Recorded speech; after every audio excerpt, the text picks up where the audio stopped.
Tratar el día de hoy se trata sobre la evolución. Vamos a hablar de la primera parte, anotando y observando dos primeras teorías que se establecieron referente a este tema. Cuando hablamos sobre el concepto de evolución o a qué nos referimos con evolución, viene a ser un proceso por el cual se desarrolló la vida sobre la Tierra, partiendo de las estructuras o formas primitivas que había anteriormente hasta llegar a los 2 millones de especies que tenemos hoy en día sobre nuestra Tierra, ya que todos ellos son descendientes de sus antepasados, pero con características modificadas. Tenemos la primera, que es la teoría de la evolución. Estas teorías intentan determinar lo que son las leyes o mecanismos que rigen la evolución. Entre ellas tenemos dos iniciales, uno que es de Lamarck y el otro que es de Darwin. Comenzamos con el primero, la teoría de Lamarck y el transformismo. Lamarck fue un anatómico y sistemático francés que nació en el año de 1809. Su nombre completo es Jean-Baptiste Monnet, caballero de Lamarck, fue su denominación. Expuso de manera completa una de sus teorías en su libro Philosophe Zoologique, ¿ya? Donde propuso lo siguiente: un animal desarrolla la parte de su cuerpo que más útil es y deja de desarrollar, incluso puede llegar hasta desaparecer en el proceso de evolución a partir de no necesitarlo o porque es ya innecesaria. Esta ley es la del uso y desuso. La otra es la ley de la herencia de los caracteres adquiridos. Es del mismo Lamarck y resume toda su teoría en las siguientes premisas. La primera nos habla de que el ambiente introduce la necesidad de alguna estructura, es decir, que la especie o el individuo se adapta dependiendo al ambiente en donde se encuentra, a las condiciones en la cual él tiene que afrontar para poder subsistir, ¿ya? Entonces, el organismo trata de resolver esa necesidad. El individuo, la especie, trata de acomodarse y modificar algunas características para poder adaptarse con mayor facilidad a ese medio. En respuesta a su constante esfuerzo, que viene a ser este aquí, a su constante esfuerzo que tiene este individuo, la estructura del organismo se va a ir modificando. ¿Modificando a través de qué? De su descendencia, ¿ya? Y este cambio va a ser transmitida al organismo que sea de su descendencia, o sea, sus hijos, ¿no?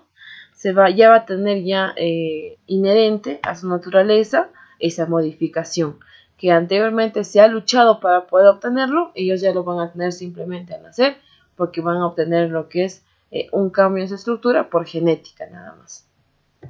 Eso es lo que nos cuenta con las jirafas. El esquema, según el estudio de la evolución de Lamarck, nos dice que las jirafas todas al inicio tenían el cuello pequeño, ya no tan largo. Entonces ellas al estirarse constantemente para poder alcanzar los alimentos en las copas de los árboles,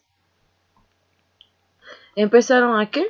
A que el cuello cada vez se extienda un poco más. ¿Ve? A los hijos que nacieron, o sea, sus hijos de ellos ya nacieron con el cuello un poco más largo. Pero al ver que ellos todavía seguían esforzándose para poder agarrar las hojas de las copas de los árboles estirando el cuello, entonces, ¿qué sucedió? Su siguiente generación ya tuvo el cuello mucho más largo. Y al encontrar en esa longitud de su cuello la comodidad para poder obtener sus alimentos, simplemente sus demás descendientes obtuvieron la misma característica porque ya no había reforzamiento sobre este. Muy bien, ahora pasamos a la teoría de Charles Darwin y la selección natural. Él inició lo que fue la teoría del darwinismo en 1859. Él es un naturalista inglés, Charles Darwin, dio a conocer por primera vez su teoría en su libro titulado de la siguiente manera: el origen de las especies y la selección natural en la preservación de la vida, ¿ya? Aquí tuvo dos puntos principales. Uno, que tuvo pruebas muy abrumadoras, es decir, muy evidentes, tenían demasiada base científica para poder negarlas, estaban muy bien argumentadas y todo eso, pues dice pruebas muy abrumadoras sobre el hecho de la evolución, y tenía el argumento en favor del proceso de la selección natural, que era algo que siempre se observaba que sucedía en la naturaleza, ¿ya? Su teoría de Darwin fue llamada también como el darwinismo, y cuya esencia o premisas que él utiliza son las siguientes. Primero, los individuos de una determinada población no son todos iguales. Representan diferentes variaciones, y esas variaciones son hereditadas de quién, o heredadas de quién, de sus padres, ¿ya?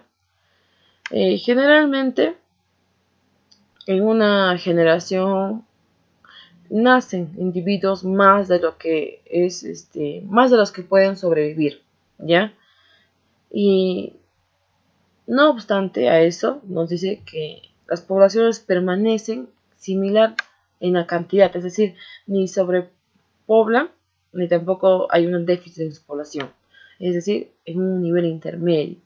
Y esto sucede justamente porque en el transcurso del desarrollo de esos individuos que han nacido, algunos mueren, ya sea por enfermedades, ya sea por competencia de algún tipo como alimentos, territorio, etcétera, ya sea por el clima. Elimina a muchos de estos individuos. Entonces, esta situación de que algunos viven y algunos mueren, es un comportamiento que representa la lucha de las especies, ¿ya? Donde los individuos permanecen algunos que pueden sobrevivir y otros no. Los que sobreviven tienen variaciones que les ayudan a poder adaptarse mejor, mientras aquellos que no sobreviven son aquellos que simplemente no se han podido adaptar y perecen y mueren, y ya no pueden ni existir ni tampoco pueden reproducirse, a diferencia de los otros que se han adaptado mejor, que ellos sí pueden realizar esos procesos. Entonces, todo lo que es la naturaleza funciona como un proceso de selección natural. Es decir, la misma naturaleza selecciona al más fuerte que se adapte y sobreviva, y al más débil simplemente que muera, el cual tiene como resultado la supervivencia de los más aptos, o también se denomina como la preservación de las razas favorecidas.